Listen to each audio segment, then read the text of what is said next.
Welcome back, another episode. With a deft conclusion to the series and a thorough examination of each major character's backstory, Shogun Episode 10 left viewers wondering if Yoshii Toranaga's triumph over Ishido qualified him to become the Shogun. The critically praised FX series was based on James Clavell's Shogun novel, which itself was inspired by the historical narrative of Tokugawa Ieyasu. The tremendous changes Japan went through at the close of the 16th century set the scenario for Shogun, whose ending showed Toranaga's purpose was really to topple the Regents and lead Japan into a new era. Only Yabushige, who killed himself in retaliation for Ishido's assistance in killing Mariko, learned the entire scope of Toranaga's scheme directly from him. Shogun's conclusion made it evident that Toranaga would win the war, even though the combat between Ishido and Toranaga's men was not shown. Though his ship was wrecked, John Blackthorne, whose story was based on William Adams, dreamed of going home and getting old thinking of Mariko. Consequently, Blackthorne might never set foot in England again. The bittersweet conclusion of Shogun demonstrated Yoshii Toranaga's character complexity. As demonstrated by his talk with Yabushige around the end of episode 10, Lord Toranaga had been quietly pursuing his goal of becoming Shogun the entire time. As the first legitimate Shogun in years, Toranaga envisioned a time of peace for Japan during which there would be no conflicts over who would rule the nation. He would assume the role of supreme military leader. The whole nature of Toranaga's plot, which included defeating Ishido before the conflict even broke out, was unknown to even his closest associates. Toranaga's strategy will work, and he will ultimately take the shogunate. The real ruler of Japan, Tokugawa Ieyasu, succeeded the Council of Elders during the Battle of Sekigahara against Ishido Mitsunari and is the inspiration for Lord Toranaga's persona. Although Yodo no Kata, the mother of the Teiko, and her successor initially supported Ieyasu, their impact on his authority was negligible. However, Ieyasu moved against Toyotomi Hideyori, the heir, a few years after asserting his authority as shogun.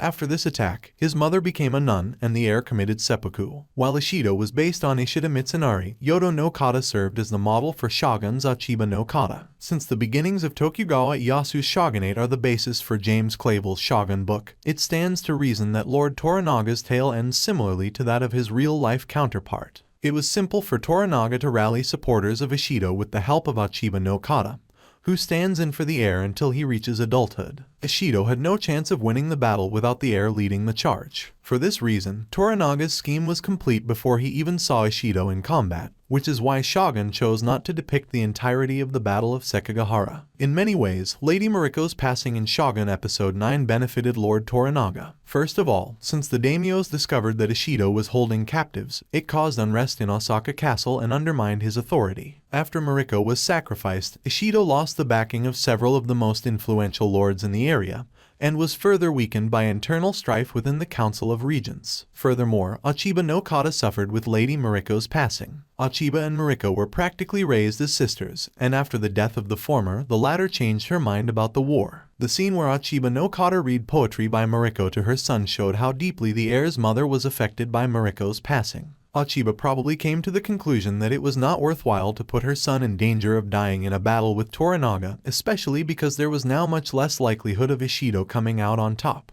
Mariko made an attempt, prior to her passing, to get Achiba to back Toranaga, which ultimately transpired. Toranaga found it simple to establish his dominance with the heir at his side. Ishido had already lost the battle when he arrived at the Battle of Sekigahara. At the end of Shogun, Lord Toranaga ordered the burning of John Blackthorne's ship. Though Toranaga presented it as the work of an Ajiro traitor, the Lord of Kanto had taken covert measures to ensure that Blackthorne would never be allowed to leave Japan. Among the most fascinating individuals in Shogun was Yabushige. Yabushi was Shogun's wild card. He was devoted to himself alone and obsessed by death. He died in episode 10. Yabushige was sentenced to commit seppuku after it was revealed that he had planned the attack on Osaka Castle with Ishido. To Yabushige, Lord Toranaga revealed in detail his strategy and outlook for Japan's future. At this point, a montage sequence showing Toranaga's triumph over Ishido was incorporated into Shogun's climax. But when Yabushige questioned Toranaga about whether becoming shogun was always his goal, the Lord of Kanto remained silent. The opening scene of Shogun Episode 10 featured an elderly John Blackthorne dozing off on his bed while his grandchildren discussed the sword hanging on his wall. For more videos, subscribe.